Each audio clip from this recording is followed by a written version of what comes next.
when you get an audience with a minister, everyone wants to have a go and be heard and be visible and shine. So I was around a table full of 15 men. At the time, they were a bit like vultures. Literally, everybody's quietly sidestepping each other, trying to get a word in, but not trying to. And so I had written all the documents around that particular policy point, and I was just sat there thinking, oh, I'll just sit there quietly, I don't really need to shine.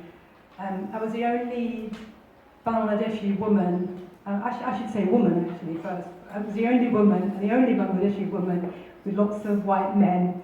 And, they were kind of outsmarting each other, trying to, make the point and be heard and what have you. Because men do actually compete for attention, they just do it in different ways. And Hilary Benn, much to his credit, he listened to all the different perspectives around the table. Then he said, this memo seems to be written by someone called Halima. Who's Halima? So this is a table of many men. And I think he was trying to make the point that you need to role model inclusivity and actually perhaps let that young person in the room have a say. So they were silent, and I got really embarrassed because actually I hadn't found my voice yet, and I thought, oh my God, everybody's looking at me.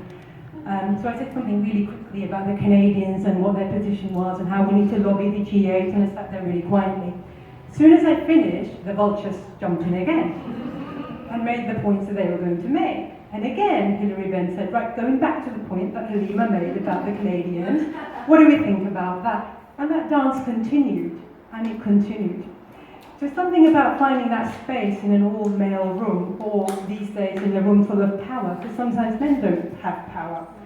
And learning your way through that dance, which I think many working class young people need to do, women need to do. That's what makes us successful, because if you don't know how to do that, you often find yourself carrying what I call many chips on our shoulders, which I'm proud to wear, by the way. I have so many chips on my shoulders.